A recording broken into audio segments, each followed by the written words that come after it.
Welcome back to Lift You Up Inspiring Health Stories. I'm your host, Tamika Bickham. I'm the founder and chief storyteller of TB Media Group. But for the purpose of this podcast, I am your health and happiness matchmaker.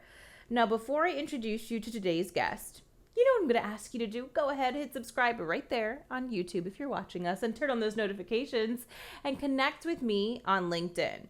I'd love to stay connected with you. Now, today you are going to meet Maghan Morin. I love her story because, of course, she's in the wellness space, but she's an entrepreneur several times over.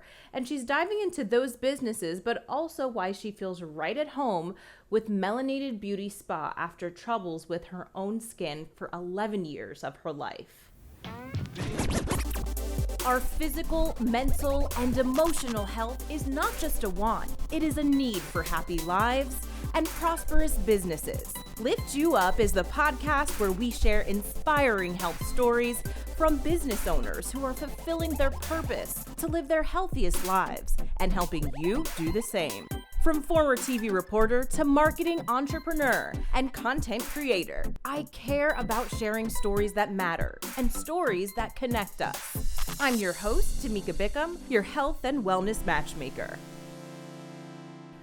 Well, hi, Maghan. So nice to meet you as we were just getting acquainted and getting to know each other better. Welcome to the show. Thank you for having me. I'm so excited to be here. I'm excited to have you. We're both in Miami. So tell me a little bit more about you, what you do. I want to dive into all things Melanated Beauty Spa, but first I want to know who Maghan is. So I am the founder of Melanated Beauty Spa here in South Florida. We're actually located here in Hollandale Beach, Florida. I wanted to open up this concept because I just really have always been passionate about seeing more people of color in spaces that are necessary for us. Growing up, I actually shared this story with my staff this morning via our Zoom call about how yesterday we had this mom and daughter come in, and it kind of like brought tears to me because I remember growing up. My parents are first generation. I'm first generation American. They're from the island of Haiti.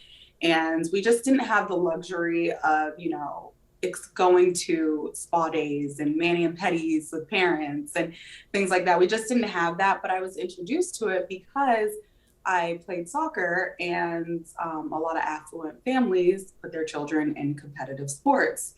So I was introduced through it that way. And I would oftentimes see my friends on soccer teams like go get mani pedis with their moms or go have spa days.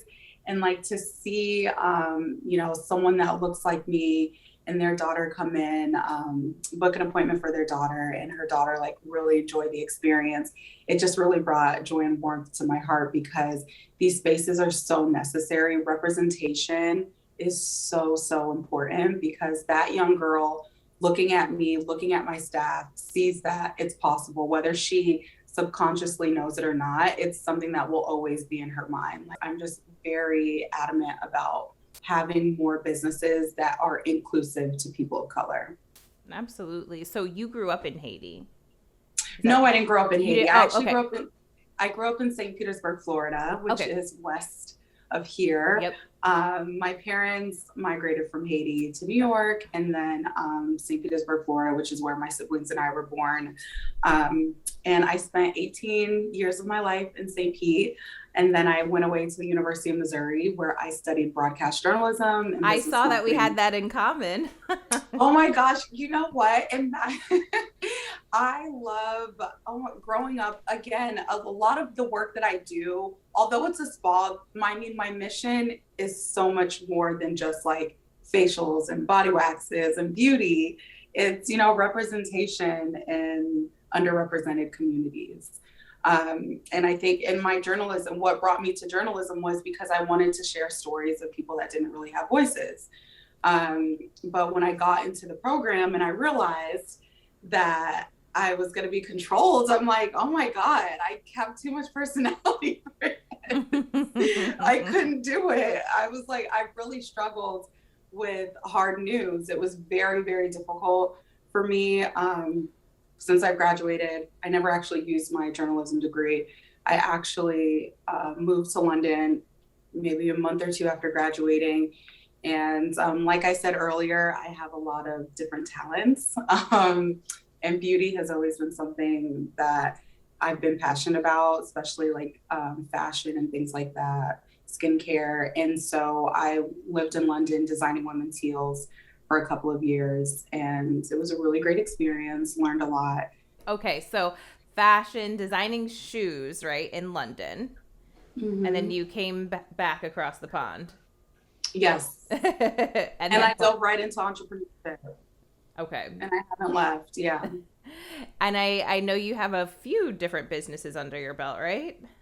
Yes. So I've started businesses, and the first, I guess I should have said this too. This was probably another thing why my professor saw that I was very passionate about shoes. When I was in college, University of Missouri is in a very small town called Columbia, Missouri. And I was working at Dillard's in the shoe department. And I noticed that a lot of college students just couldn't afford, $110 pair of shoes. Jessica Simpson shoes were very popular at the time. I got connected to a person that owned a wholesale shoe company, and I just got the idea. I was like, oh, could I purchase shoes in bulk and sell them? And so I ended up doing that in my college town. And thank God I had the best roommate ever, because our apartment was legit a shoe boutique. Like, you could not move without a box of shoes somewhere. So I started a company in college called Shoe Aside. And I sold the crap out of shoes and heels, because I knew that the girl, like, as college students, you just couldn't afford, $110 pair of shoes, which was like the average price of the Jessica Simpson shoe. Yeah. And it sounds like that's kind of where you caught your entrepreneurial bug at the time. Oh my gosh, no. My dad was an entrepreneur. So Okay. it's always been in my DNA. Like, growing up, single parent household, my dad raised us. He owned an auto body shop that was literally in walking distance of the house. So when he would pick us up from school, we would oftentimes go to his shop. I was either doing some type of paperwork or answering the phone or cleaning up. My dad was never the type to not be teaching. Any moment he had an opportunity to teach, he's teaching. And he was not the type of parent to have his kids just sit around and not do anything. So I definitely, at a very early age, had a taste of entrepreneurship and saw, like, what it really takes to make things happen. And when he was showing you, teaching you, as you were growing up, what stood out to you about it?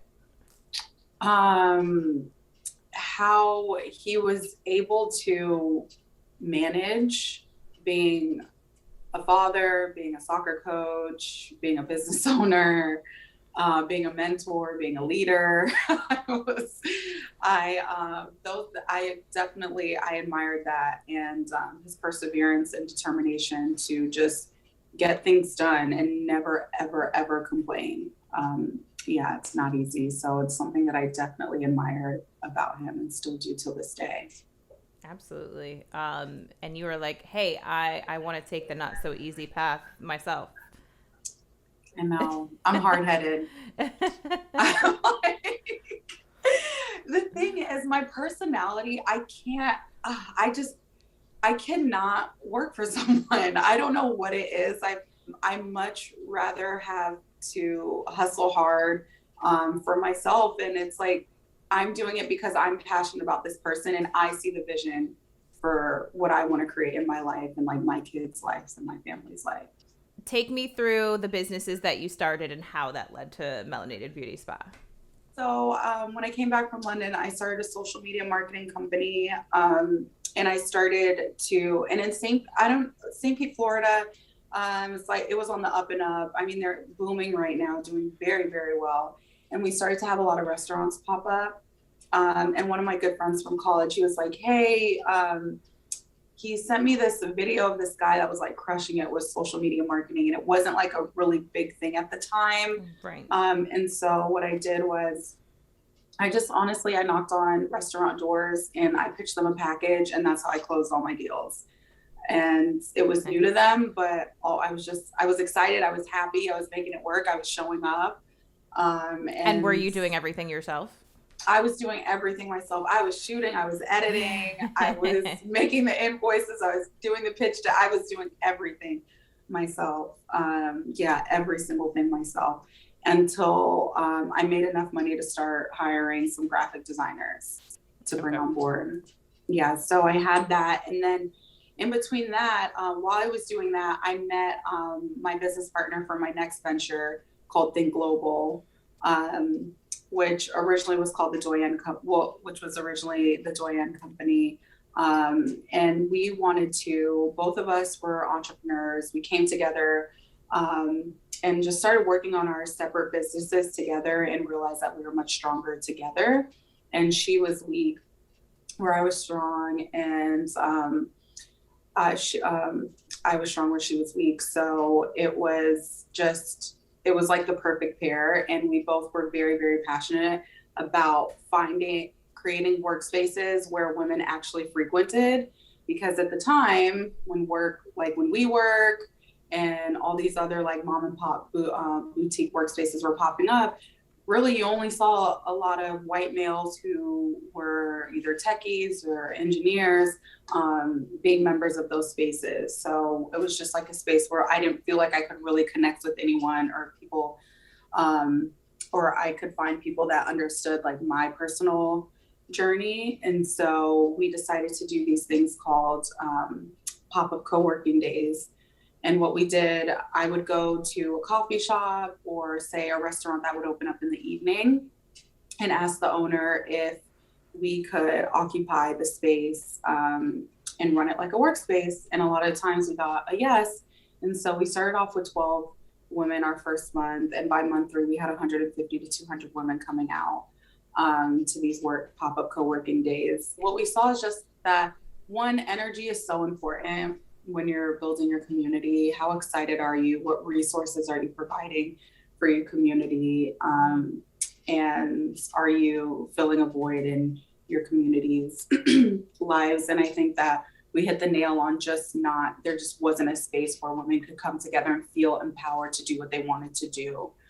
And so we had some success with that. And since we were a pop-up, we were just like, we should probably see doing a brick and mortar and opening up a workspace where we cater not only to just women, but really underrepresented people, people of color who oftentimes just don't have access to the space, whether it's because it's not in their neighborhood or financially, it's just not something that they see obtainable.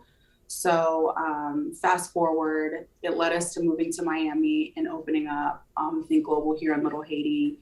And unfortunately, we opened up right when the pandemic hit. It was like legit right when it hit. Wow. And they shut everything down. So it was not the easiest road. Like, I didn't feel like the pressure, I guess, because I kept thinking like, we just got to keep moving, got to keep solving like how we're going to pay the bills.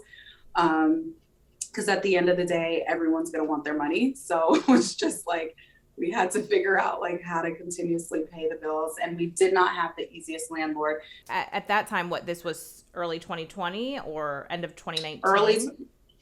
Early 2020.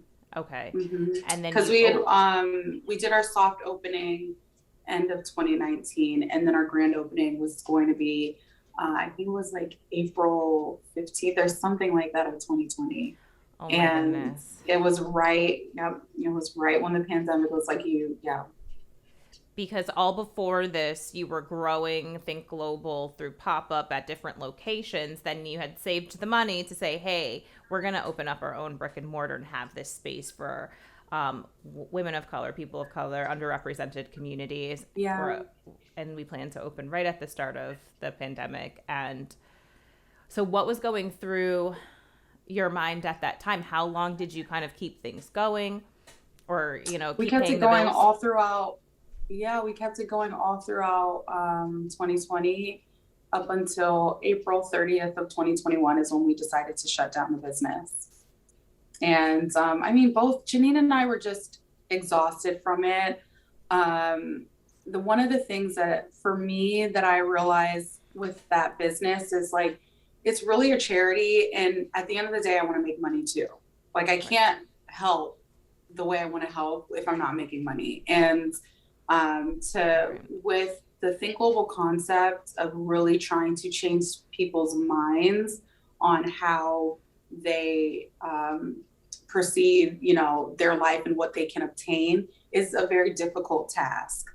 And with Think Global, that was our challenge. We had to educate people as people of color who oftentimes, never had someone, showing them the importance of just like having their own business and what that can mean for their community. With that business, it was very, very difficult. It was so draining. It was so taxing to have to deal with that and like the bill and just trying to figure out different ways to get creative to make sure we're staying on top of paying the bills. It was a lot. You mentioned the word exhausted. A lot of entrepreneurs and business owners, I'm sure, can relate to feeling that way throughout the pandemic and in general, right? It's just hard building something from the ground up, but especially over the last year and a half.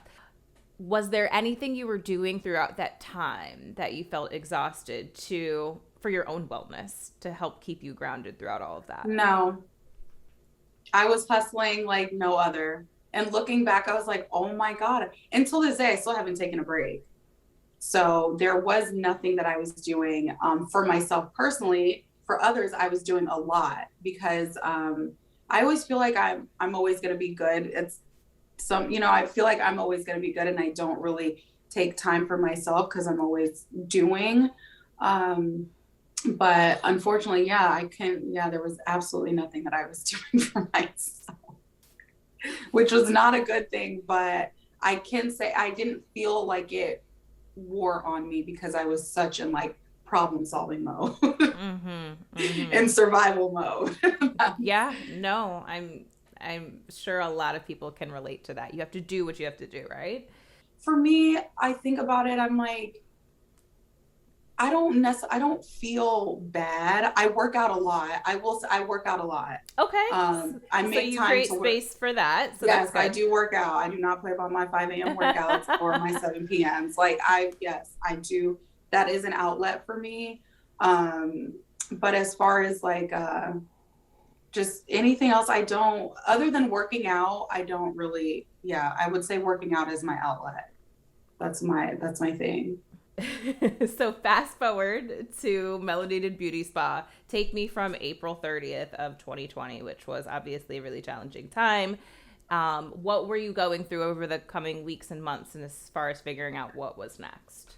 Yeah, so Melanated actually came in mind October of 2020 or September of 2020. I was just driving around, and prior to driving around, I had written down like businesses in Miami that I deemed that could be successful. I knew Miami. I wanted to live here. I told myself 5 years, and what am I going to create here in 5 years that can become a franchise? And so as I was driving around September, early October, and I saw this building and I was like, oh my gosh, that's going to be the spa. I just said that. I was like, oh, that's going to be the spa. And I turned around and I knocked on the door, and the real estate agent that opened the door up, I knew her. And I was like, oh my God, what? And so she was like, yeah, I just took over this, trying to find a tenant. And so that's where the relationship started. The relationship started to grow as far as like, am I going to really do this? I started to write down my business plan, what I wanted to create, what I wanted the Melanated Beauty brand to become.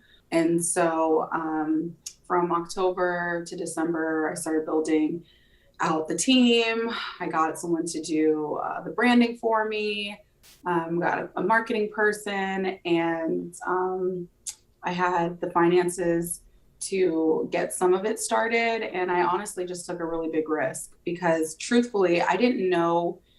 In college, I worked at a spa, a med spa. So I had some experience of like knowing what goes into it. And then also with my skin journey, I frequented a lot of spas when I was a young adult. And met some really cool estheticians. And so, and I've always been very observant when I walk into spaces. And so I knew what I needed, and I did research on what it would cost to build out each room, got quotes from interior designers because I really do like to have nice things. And so I was like, okay, realistically, if I want to be at this spa, what is it going to cost? And so I started to just plan out financially what that looked like. And I signed December, and Mother's Day weekend, we opened our doors, and the rest is history.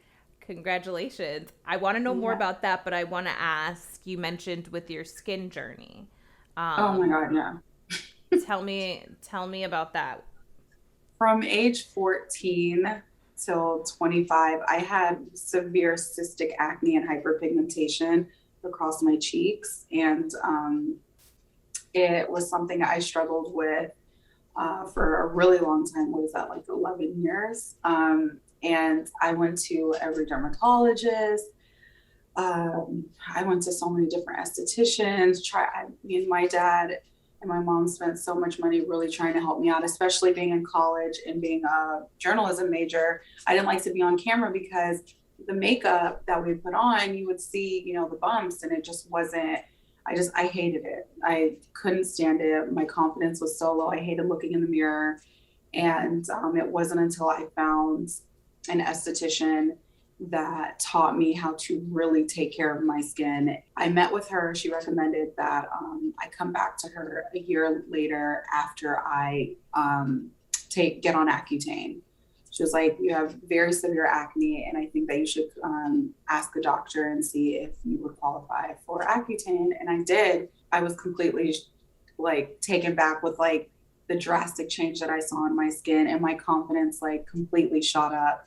And I went back to that esthetician, and she took great care of my skin and introduced me to really great skincare products that I still use till this day, and taught me the difference between, you know, melanated skin and white skin. And she was like, it's just a completely different ball game. So a lot of estheticians they're not educated on it, but she took the time to learn about our skin, and she was able to help me. So I still communicate with her till this day, actually. Oh my goodness, because that was life-changing for you. Oh my gosh, girl. But I mean, it was so bad. Like the acne I had was so severe. And that's why I feel for anyone that is going through, you know, severe acne. And I'm always constantly researching and thinking about different ways to help heal their skin, because I know it's not fun. It's not comfortable.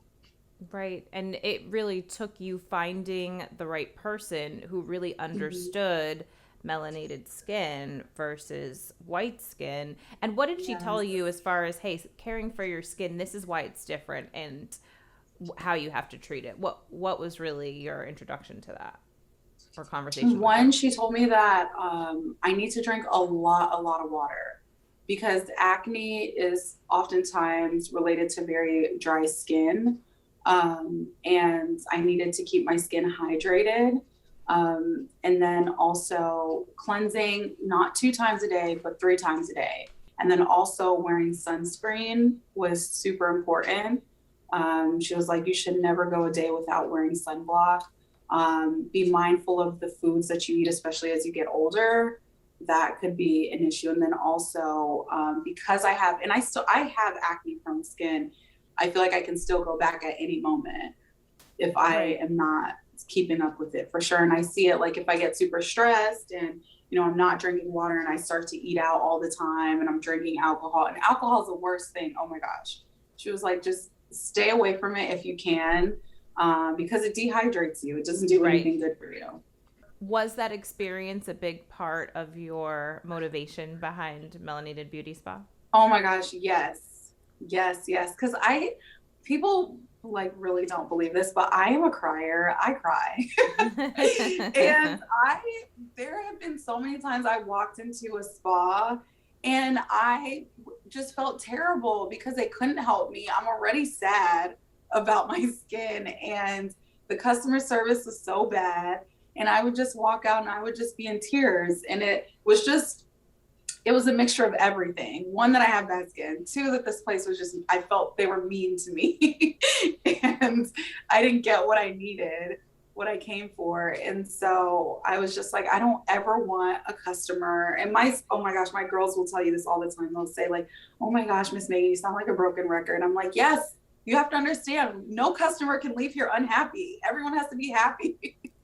Absolutely. So I think I'm we've like, all had that experience where we go in someplace and they almost criticize us to like yes. sell us something.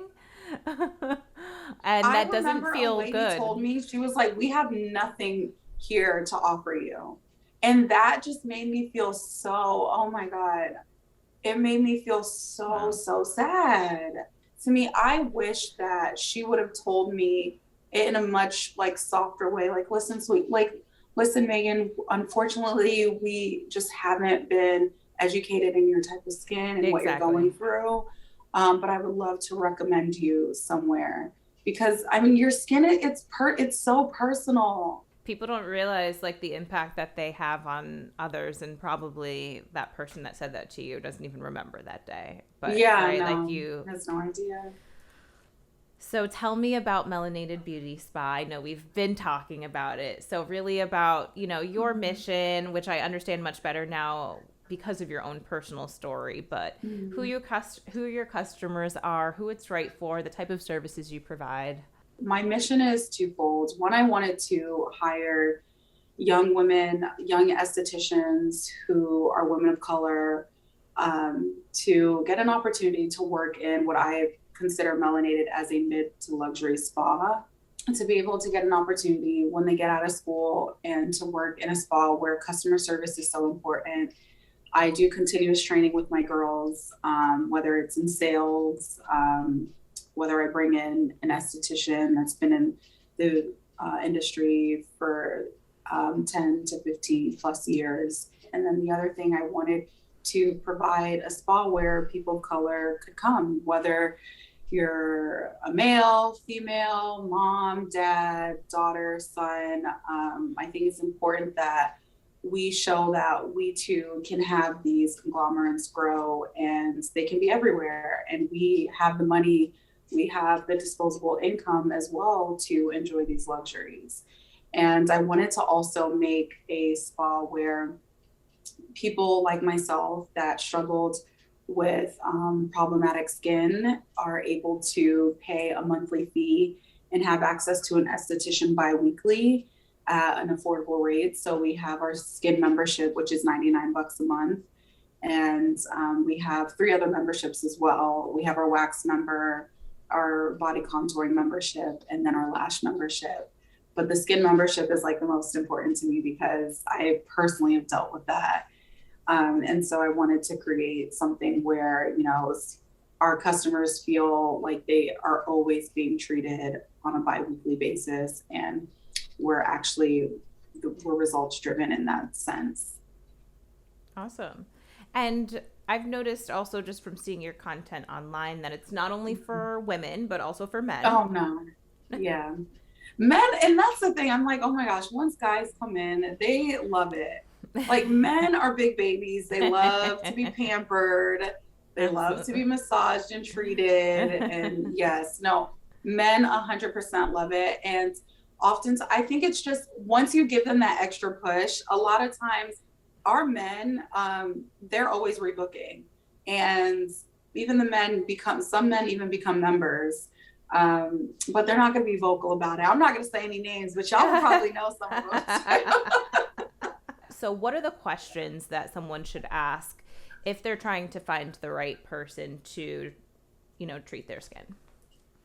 I would ask, do they understand what your Fitzpatrick is? That's like number one. Okay. That's so important. If they do not understand your Fitzpatrick, just say, thank you so much for the opportunity and find somewhere else. Because you cannot treat someone's skin properly if you do not understand their Fitzpatrick. And if they don't understand your Fitzpatrick, that means they don't understand what products and ingredients your skin can take and cannot take. And so, I mean, really, that's the first question.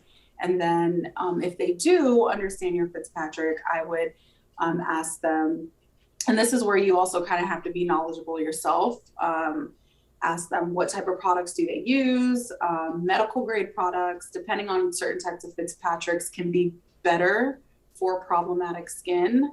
And then we do carry a vegan line as well. And so depending on the type of Fitzpatrick, what your allergies you may have or may not have is also important too. And so if anyone has any type of food allergy, you never know that putting that as a topical on their face, they could have an allergic reaction as well. So making sure your esthetician understands like what reactions you could possibly have as well if you do have any allergies.